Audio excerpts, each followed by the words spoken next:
हे भगवान, आई हो दादा, ई तो सब भरभास कर देलस। हाँ? ई चौका में आग लग। रुक जा, अभी माँ जी के बुला के आवता नहीं। हाँ रुक, अम्मा जी। अरे दीदी, अम्मा जी चली उठी। कहाँ? उठी, घर में चल के देखी का होता। अरे का भाई?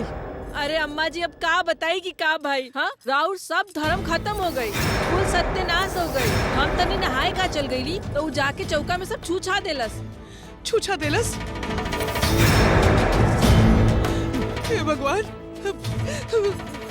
अब का हुई जी? अरे होई का? हैं? अब ओकर छुअल छिड़कल खा जा।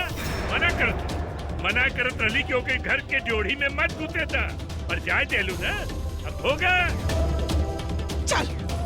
हाँ बताओ। चली अम्मा आप तो लगा तो भोजनवो न मिली। सुबेरे सोई तरबानी जा।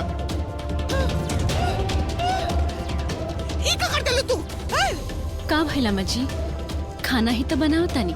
तोहरा के ई घर में घुसा के रखनी हा, त एकर मतलब ई ना कि तुम्हार कपारे पे चढ़ जाइबू। के कहलस तरह के खाना बनावे खातिर? अरे अम्मा जी, खाना बनाओ में पूछे के का जरूरत बा? एमे कौन गुनाह कर देनी?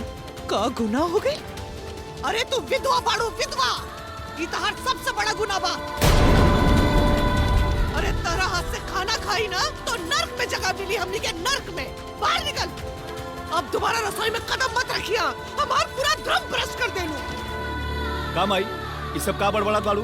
काहे खाना ना बना सकेनी और रसोई में काहे ना जा सकेनी? काहे की विधवा बाड़ी, विधवा। का विधवा? कैसे माई, कैसे विधवा बानी? तने हमके बताओ था, कहाँ मर गई बानी? बकवास मत करा। अरे बकवास हम ना, तू करत बाड़ू। अरे जब हम जियत बानी तई विधवा कैसे होगी नी? और ये विधवा रहती तो का हो जा? विधवा छोड़ के खात ना, विधवा अछूत होनी। बोला माई, कौने शास्त्र में लिखल बा कि विधवा के छुअल खा लेला से धर्म नष्ट हो जाला?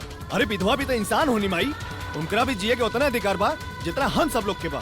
तो फिर इनकरा से इतना नफरत काहे माई? देखा माई, ये विधवा ना सुहागन बाड़ी, हमार पत्नी बाड़ी,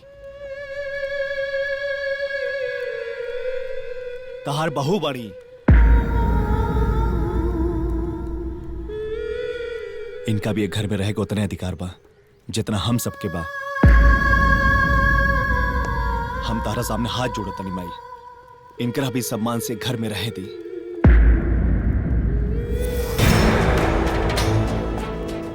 ठीक बा, लेकिन एकरा से कह दा कि अगर ये घर में रहे के बा तो हमरा हिसाब से रहे के पड़ी।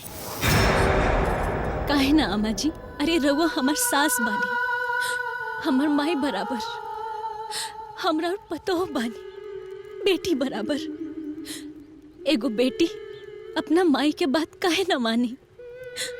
रउआ जौन कहब हम सब माने खातिर तैयार बानी। ठीक बा, ठीक बा।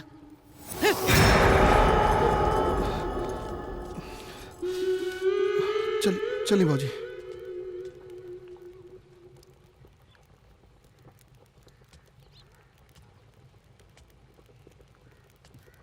हम तारा साथे आई, वो लोग थोड़ा नाराज बाटे। तू सोचा मत, हम तारा साथे आई।